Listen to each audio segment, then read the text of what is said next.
You're more likely to be emotionally manipulated by someone you trust than a stranger, and it's not because they're deceitful, but because your brain is wired to let them in. Emotional manipulation is a silent killer of self-awareness, eroding your confidence and autonomy without you even realizing it. In a world where influence is power, understanding these dynamics is crucial for safeguarding your mental health and freedom. Gaslighting often starts with the manipulator projecting their own flaws onto you, making you question your own sanity and memory. Consider the case of Charles Boyer and Ingrid Bergman in the 1944 film Gaslight, where Boyer's character manipulates Bergman's into doubting her own perceptions.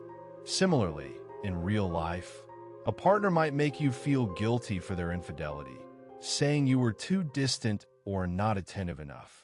When someone makes you feel guilty for their actions, it's a sign they're manipulating your emotions to avoid accountability. Emotional manipulators exploit your deep-seated fears to control your behavior and decisions. A study published in the Journal of Personality and Social Psychology in 2018 found that people who were reminded of their own mortality were more likely to conform to societal norms. Similarly, a manipulative friend might use your fear of being alone to convince you to stay in a toxic relationship. If someone consistently uses your fears to influence your decisions, it's a clear sign of emotional manipulation. Emotional manipulators often make you feel like you're responsible for their emotional well-being, which can lead to emotional exhaustion and resentment. The story of codependent relationships, like that of Kurt Cobain and Courtney Love, illustrates how one partner can become overly reliant on the other for emotional validation.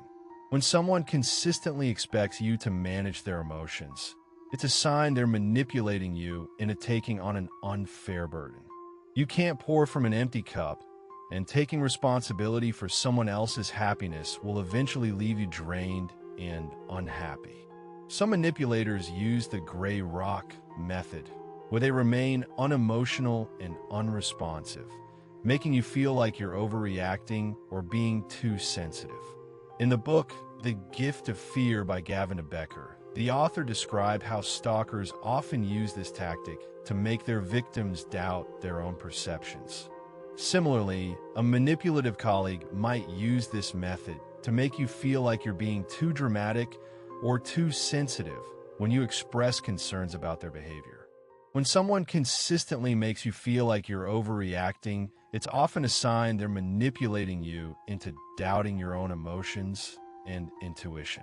Recognizing these signs of emotional manipulation can be the first step towards reclaiming your autonomy and protecting your mental health. By understanding these tactics, you can break free from the toxic cycle of emotional manipulation and start making decisions that truly align with your own values and desires. What's the most manipulative tactic someone has used against you, and how did you overcome it? Subscribe for daily psychology and Stoic wisdom to learn more about safeguarding your mental health and freedom.